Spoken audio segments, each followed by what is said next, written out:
शादी के बाद पूनम दीदी का पहला बर्थडे आने वाला था। उन्होंने मुझे फ़ोन करके पूछा, अरे रवि, मुझे क्या गिफ्ट दोगे? अब तो मेरा शादी के बाद पहला बर्थडे है। मैंने कहा, यार तू जो कुछ बोलेगी वही मिल जाएगा। वो कहने लगी कि बस यार, मुझे गोवा घूमना है, तू लेकर चल। तेरे जीजा जी तो घर से बाहर निकल कर राजी ही नहीं हैं, उन्हें तो काम से फुर्सत ही नहीं मिलती। तो मैंने कहा, अरे कोई बात नहीं है, तुम्हें गोवा लेकर चलूँगा, 4-5 दिन घूम कर आएंगे। तो दोस्तों, मधु लव स्टोरीज चैनल पर ये कहानी आप सुन रहे हैं। कहानी बड़ी प्यारी है, पूरी कहानी सुनेंगे तो पूरा मज़ा आएगा। मेरा नाम रवि है, हम सोनीपत में रहते हैं। मेरी प्यारी पूनम दीदी की शादी बस 2 हफ्ते पहले हुई थी। वैसे कॉलेज टाइम की बात करूं तो हम दोनों कॉलेज में एक साथ जाते थे। मेरी बाइक के पीछे बैठकर वो जाती थी। बाइक चलाने में वैसे मैं एक्सपर्ट हूँ, मैं बड़ी तेज़ी से बाइक चलाता था। वो बोलती थी, अरे यार तुम नीचे गिराओगे कभी मुझे एक दिन, बस फिर देखते रहना अपनी दीदी को। मैं कहता था, अरे नहीं यार तू चिंता मत कर, बस मुझे तेज़ी से बाइक चलाने में मज़ा आता है। वो मुस्कुराती हुई कहती थी, बस तू नहीं सुधरेगा। तो डेली हम ऐसे ही मस्ती करते हुए कॉलेज जाते थे। कॉलेज के बाद उसकी शादी तो हो गई थी, लेकिन मेरी अभी जॉब लगी थी और मेरी शादी होने में अभी 2 या 3 साल लग जाने थे। तो शादी के दिन पूनम दीदी काफ़ी प्यारी लग रही थी। हालांकि ब्यूटी पार्लर से जब वो आई थी, मैंने उससे बोल दिया था, दीदी आज तो तुम्हारी खैर नहीं, आए तो अशोक जीजा जी धूम मचा देंगे। वो कहने लगी, बस तू भी ना वही सोचा कर।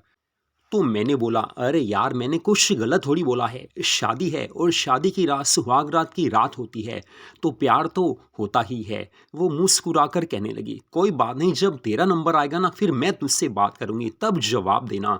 वो मुस्कुराने लगी थी। मैंने कहा, दीदी सच में तू काफ़ी प्यारी लग रही है। वो कहने लगी कि बस अब शादी सही से हो जाए तो मम्मी पापा की जिम्मेवारी भी पूरी हो जाएगी। वैसे तो सब सही चल रहा है, बाकी आगे जैसे किस्मत में लिखा हो। तो मैंने कहा, टेंशन क्यों लेती है, वैसे भी तू काफ़ी प्यारी है, सुंदर है। जीजा जी तुझे काफ़ी प्यार देंगे और ससुराल में तेरे देवर और जो तेरा जेठ है वो भी तुझे प्यार से रखेंगे। मुझे पता है कि तू हर किसी का दिल जीत लेगी। फिर मैंने कहा, वैसे भी तू एक्सपर्ट है। तो वो मुझे कहने लगी कि बस तुझे बिना सब कुछ अभी याद आ रहा है, वैसे भी होटल में सब चले गए होंगे, तू ऐसे कर, तू वहाँ जा, वैसे भी बड़े भैया तो यहीं पर हैं। तो मैंने कहा, ओके दीदी। मैं होटल में चला गया था जहाँ पर शादी का प्रोग्राम रखा गया था। होटल काफ़ी बड़ा था, लेकिन हमारे गेस्ट थे लगभग 100 के आसपास। कुछ हमारे थे, कुछ उनके थे। एक लिमिटेड हिसाब से हम शादी कर रहे थे, लेकिन पैसा फिर भी लगता ही है। तो शादी की शाम दीदी ने ब्यूटीफुल गोल्डन साड़ी डाली हुई थी और साथ में गोल्डन ब्लाउज था। बड़ी प्यारी वो लग रही थी। मेरे दिल में एक ही तमन्ना थी कि बस दीदी हमेशा खुश रहें, क्योंकि एक भाई के लिए इससे बड़ी कोई बात नहीं हो सकती है। शादी हो गई थी और दीदी अपने ससुराल चली गई थी। बस उसके बाद 3-4 दिन में हम फ्री हुए थे, क्योंकि घर में काफ़ी काम होते हैं। तो बस उसके बाद मैं रात में एक बार अपने बेडरूम में बैठा हुआ था कि तभी दीदी का फ़ोन आया था। वो कहने लगी, रवि कैसे हो? मैंने कहा, मैं तो ठीक हूँ, लेकिन तू बता तू कैसी है? वो कहने लगी कि बस ठीक हूँ, और सुनाओ? मैंने कहा, रात को फ़ोन कर रही है, जीजा जी कहाँ हैं? तो वो कहने लगी कि बस वो 2 दिन के लिए बाहर गए थे, तो मैंने सोचा तुझे फ़ोन करूँ, बड़े भैया तो यहाँ होंगे नहीं। मैंने कहा, नहीं वो तो दिल्ली चले गए हैं, भैया और भाभी अगले दिन दिल्ली चले गए थे। अब अपने वहाँ से उन्हें छुट्टी मिल भी नहीं सकती थी, क्योंकि उनकी जॉब ही ऐसी है। फिर मैंने कहा, खुश तो है? वो कहने लगी कि हाँ बस ठीक चल रहा है। मैंने कहा, कोई परेशानी है क्या? तो वो कहने लगी कि नहीं ऐसा कुछ तो नहीं है। फिर मैंने बोला, देख यार अगर कुछ ऐसी बात है तो बता, वैसे भी मुझे समझ नहीं आ रहा कि तेरी शादी को भी कुछ दिन हुए हैं और तू मुझे फ़ोन कर रही है और प्यार से बात भी नहीं कर रही, ऐसे लगता है तू परेशान है। जो बात है बता दे। देख यार, तेरा मेरा भाई बहन का रिश्ता भी है, वैसे भी तुझे पता है कि मैं तुझे पसंद करता हूँ, तुझे प्यार करता हूँ। लेकिन जो बात है बता दे। देवर से सही तो है, जेठ से सही है, वहाँ पर सब सही तो है? तो वो कहने लगी, अरे यार देवर तो पीछे पड़ा रहता है, बस वो तो दीवाना है। लेकिन असल में बात ये है कि तेरे जीजा जी वो कंजूस हैं। बोलते हैं ना कि बस वो पैसे खर्च कर ही नहीं सकते। इतना पैसा है उनके पास, फिर भी ऐसे कंजूस बने रहते हैं। कुछ कहो तो बोलते हैं, नहीं, फिर ले लेंगे। कुछ भी कहूँ, नहीं, फिर ले लेंगे। अब कल मैं ऑनलाइन ड्रेसेस देख रही थी तो मुझे 3 ड्रेस पसंद आ गई थी। वैसे तीनों इकट्ठे मंगवाई तो वो काफ़ी सस्ती पड़ रही थी। मैंने इनको बोला कि ले लेती हूँ तो वो कहने लगे, नहीं, फिर ले लेंगे, यहीं से खरीद लेंगे।" और मुझे पता है कि वो कहीं से भी खरीद कर नहीं देंगे। ना जाने पैसे से उन्हें प्यार क्यों है। फिर मैंने कहा, देख यार, ऐसी बात तो हो ही जाती है, हर कोई एक जैसा नहीं होता। तू जब यहाँ आएगी मैं तुझे ड्रेसेस दिलवा दूंगा और तू ऑनलाइन मंगवा दे, पेमेंट मैं कर देता हूँ। तो वो कहने लगी, नहीं, वो बात नहीं है। असल में जिससे शादी हो उस इंसान को सोचना चाहिए कि जब शादी की है तो वाइफ को खुश रखना ही होगा। और तुझे पता है कि तूने शादी से पहले मुझे कितना खुश रखा था। मुझे भी पता है कि तू कोई भी ड्रेस हो मना नहीं करता था और मैंने भी तुझे पूरा प्यार दिया था। मैंने कभी भी तुझे मना नहीं किया था। मैंने कहा, वो बात तो ठीक है दीदी, लेकिन अब क्या किया जा सकता है। तो मैं आगे बात करने ही लगा था तो वो कहने लगी कि बाहर शायद देवर जी हैं, तो ऐसे है, मैं बाद में फ़ोन करती हूँ। उस समय रात के 12 बज चुके थे। फिर मैंने कहा, चलो दीदी का फ़ोन अभी आ जाएगा क्योंकि देवर आए होंगे, एक दो बात करनी होगी। लेकिन उस रात दीदी का फ़ोन आया नहीं। बस अगली रात दीदी का फ़ोन फिर आया था। मैंने कहा, दीदी कैसी हो? वो कहने लगी कि बस ठीक हूँ। फिर मैंने कहा, रात को फ़ोन नहीं किया। तो वो कहने लगे कि यार बस तुझे पता है कि देवर जी आ जाएँ तो अब तू समझता है। वो केयर करते हैं तो मुझे भी उनकी केयर करनी पड़ती है। बस कोई बात थी तो बस बैठ गए थे, काफ़ी टाइम लग गया था। अब उनकी बात भी सुननी थी और अपने दिल का हाल भी कहना था। तो अब मैं ये बोल रही थी कि मैंने तेरे जीजा जी से अपने बर्थडे की बात की थी कि बर्थडे सेलिब्रेशन करना है। लेकिन वहाँ पर भी वो कंजूसी कर गए। कहने लगे, नहीं, घर पर कुछ ले आएँगे। अब यार तू ये बता कि शादी से पहले मेरा हर बर्थडे तूने सेलिब्रेट किया है, मम्मी पापा भी खुश होते थे। लेकिन अब ये मेरा पहला ऐसा बर्थडे होगा जब वो सेलिब्रेट नहीं करेंगे। तो यार बस वो परेशानी सी है। वैसे तो कोई बात नहीं है, अगर सेलिब्रेशन नहीं होगा तो भी कोई बात नहीं। लेकिन असल में उन दिनों में वो यहाँ पर भी नहीं है, उनका कोई बाहर जाने का प्रोग्राम है। बस मुझे तो अजीब सा लग रहा है कि ये इंसान शादी करके भी अपनी जिम्मेवारी से पीछे भाग रहा है। शादी के बाद पत्नी को पूरा प्यार देना चाहिए, टाइम भी देना चाहिए। नहीं तो तुझे पता ही है कि आगे क्या होता है। वैसे भी ना जाने मुझे यहाँ पर अच्छी फीलिंग्स क्यों नहीं आती। इनकी सोच कैसी है मुझे समझ नहीं आता। और कई बार ये अपने दोस्तों को लेकर आते हैं, बस वो भी कैसे हैं अब तुझे क्या बताऊँ। तो फिर मैंने कहा, चलो दीदी, ये तो चलता ही रहता है। फिर मैंने हंसी से कहा कि दीदी, देवर जी तो ख्याल रखते हैं। वो कहने लगे कि अरे वो तो पूरा ध्यान रखते हैं, लेकिन जिससे शादी हो बात तो उसकी है ना। दुनिया में कोई भी रिश्ता क्यों ना हो, पति से बढ़कर कोई नहीं होता। तो मैंने कहा, हम किसी लाइन में नहीं। तो वो कहने लगी, अरे यार, उस लाइन में तेरा नंबर सबसे पहले है, तो चिंता क्यों करता है। आऊँगी ना, मुझे पता है, जल्दी ही आऊँगी। फिर मैंने कहा, अब आगे क्या सोचा है? तो वो कहने लगी कि बस जॉब सोच रही हूँ करने की, क्योंकि ये कंजूस हैं और मुझे पता है कि बिना जॉब के आगे काम नहीं चलेगा। तो देख यार, तू ही कोई जॉब देख, वैसे भी लोकल होने का फ़ायदा है। आस-पास देख ले तो मैं उधर आ जाऊँगी। वैसे भी मैं घर से निकलना चाहती हूँ, यहाँ तो बंदिश है, सुबह से लेकर रात तक काम करते रहो। शादी से पहले जब ये बात करते थे, तो मुझे कहते थे, मैं तुझे रानी बनाकर रखूँगा, महारानी बनाकर रखूँगा।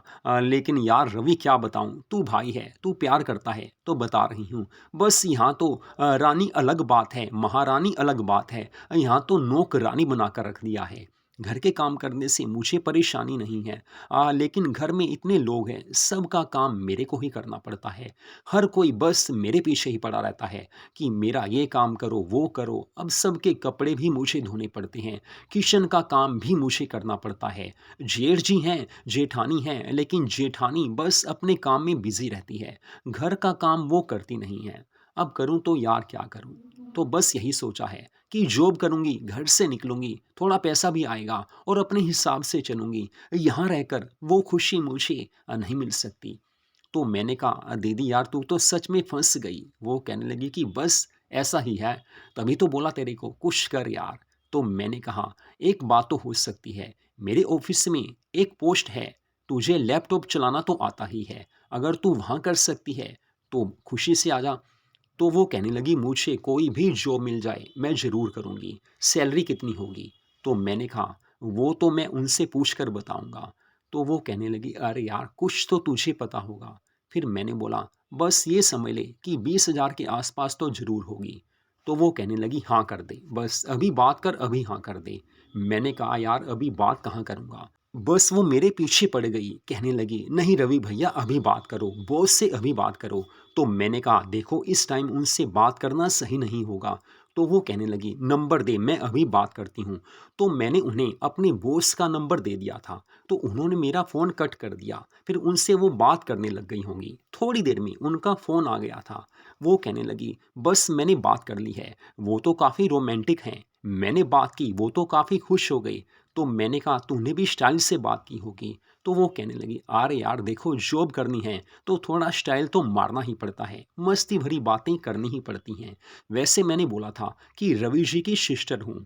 तो वो कहने लगे आपकी शादी में तो हम आए थे, बड़े प्यारे लग रहे थे आप।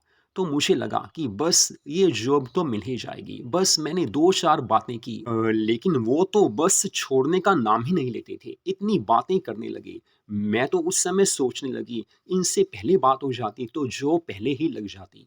तो मैंने कहा वैसे अच्छी नेचर के हैं, रोमांटिक हैं, बातें करते हैं, लेकिन वैसे कैरेक्टर उनका अच्छा है और ऑफिस में तुझे कोई परेशानी नहीं होगी।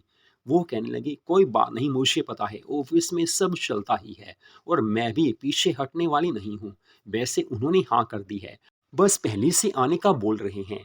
तो मैंने कहा दीदी अब तो मुझे गिफ्ट मिलना चाहिए क्योंकि आपका इतना बड़ा काम मैंने कर दिया है। वैसे भी आपका काम तो हमेशा मैं अच्छे से ही करता हूँ।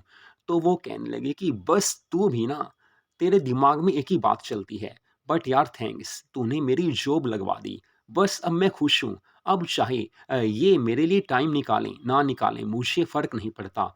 और पैसे के लिए अब मुझे बार-बार इनके आगे हाथ नहीं फैलाने होंगे। खुद कमाऊँगी और खुद खर्च करूँगी। वैसे भी यार घर में नौकरानी की तरह कहाँ करती रहूँगी काम। अब तो मुझे खुशी है। तो ऐसा है, मैं तेरे पास कल आ रही हूँ। वैसे भी अगले हफ्ते मेरा बर्थडे है। एक काम और कर दे। मैंने कहा बोलो मैडम, जो काम बोलोगी करूँगा। तो वो कहने लगी देख यार, तेरे से प्यार है। बड़े भैया तो कुछ समझते नहीं हैं। वो कुछ और सोच के हैं, लेकिन तेरी मेरी सोच एक जगह जाकर मिल ही जाती है। मैंने कहा मुझे भी तो वो गिफ्ट लेना है। तो वो कहने लगी अरे यार वो गिफ्ट भी दे दूँगी, लेकिन पहले मेरी बात तो सुन। मैंने कहा बोलो मैडम। तो वो कहने लगी कि बस थोड़ी तमन्ना है, गोवा घूम के आना है। इनको बोला था कि हनीमून के लिए गोवा चलते हैं, ये तो गए नहीं, अब तू ही चल, वैसे घूमने चलते हैं। हनीमून ना सही, ये नहीं जाते कोई बात नहीं, लेकिन मुझे पता है कि बस इसके बाद जाना मुश्किल ही हो पाएगा, क्योंकि जॉब लग जाएगी, फिर तो देखो यार, कहाँ जाना हो पाएगा। तो मैंने कहा मैडम को गोवा जाना है। वो कहने लगी कि हाँ मैडम को गोवा जाना है और जनाब आप मुझे मना नहीं कर सकते। रवि जी आप में इतनी हिम्मत नहीं है क्योंकि आप मुझसे प्यार करते हो और आपको पता है अगर आपने ना कर दी तो बस आपको गिफ्ट नहीं मिलेगा, फिर तो मैं बात भी नहीं करूँगी। उस समय मैंने देखा रात के 12 बजे हुए थे। फिर मैंने कहा मैडम आपका हुक्म सर आंखों पर, बोलो कब चलना है। तो वो कहने लगी कि बस बर्थडे वाले दिन घर होंगी, लेकिन उससे पहले गोवा हो ही आते हैं। तो मैंने कहा फिर ऐसे रखना कि बर्थडे वाले दिन भी गोवा ही होंगे, घर आकर सेलिब्रेट अलग से कर लेंगे। तो वो कहने लगी चलो ठीक है तुम्हारी बात भी मान लेती हूँ, घर आकर सेलिब्रेशन अलग करेंगे लेकिन धूम मचाऊंगी, पूरा मस्ती से सेलिब्रेट करूंगी। मैंने कहा देख यार वैसे भी अब तेरी जॉब लगने वाली है, लेकिन पैसे की चिंता मत कर, मेरे पास पैसे हैं, वो टेंशन तू मत ले। वहाँ भी जितना खर्च आएगा मैं ही करूँगा। बस मुझे तो तेरे से प्यार है और अपनी बहन को मैं खुश देखना चाहता हूँ। कोई बात नहीं, बड़े भैया केयर नहीं करते, कोई दिक्कत नहीं है, मैं तो हूँ ना। तो वो कहने लगी तभी तो तुझसे बात करती हूँ, बस कॉलेज में जैसे तू करता था वही प्यार मेरे को चाहिए, हमेशा मेरी केयर करना, कोई एक सहारा होना ही चाहिए। फिर मैंने कहा देवर जी आने वाले होंगे। तो वो कहने लगी सच कहूँ तो बस वो आने ही वाले हैं, उनका मैसेज आया था, तो बस थोड़ी बात करनी है उन्होंने। मैंने कहा समझता हूँ। तो वो कहने लगी रखूँ। मैंने कहा जी हाँ मैडम रखो, कल बात करूँगा।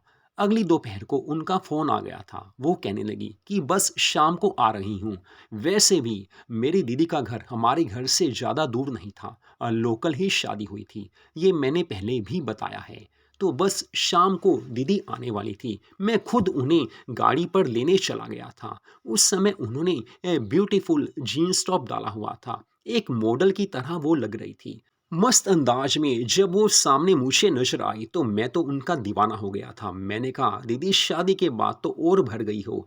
वो हंसने लगी, कहने लगी, बस ऐसा ही होता है। तुझे पता तो है, एक तो है नहीं, दो तीन हैं। तो मैंने कहा, ओह क्या बात है। तो वो कहने लगी कि चलो अब घर चलो। बस उसके बाद हम घर आ गए थे। मम्मी पापा भी खुश थे कि दीदी आई हैं। वैसे दीदी कहने लगी कि मुझे थोड़ा रेस्ट करना है। मैंने कहा, रेस्ट वेस्ट बाद में होगा, चल मेरे साथ होटल में घूम कर आते हैं। तो वो कहने लगी कि चलो जनाब, अब आपको मना भी नहीं कर सकते। वैसे भी उसने जीन्स टॉप डाला हुआ था। होटल में हम खाना खाकर आए थे। घर में मम्मी पापा पहले ही खाना खा चुके थे। मम्मी भी खुश थी, पापा भी खुश थे कि चलो दीदी का ध्यान तो रख रहा है। फिर रात को हम दोनों बेडरूम में थे। बस बातें करते करते कब हुआ पता ही नहीं चला, टाइम कितना हो गया था।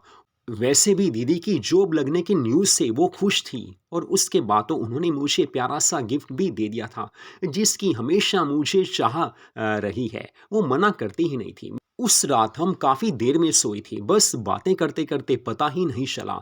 वैसे अगले दिन हम वहाँ गोवा जाने की तैयारी करने लगे थे। तो दीदी को मैं 5 दिनों के लिए गोवा लेकर गया था।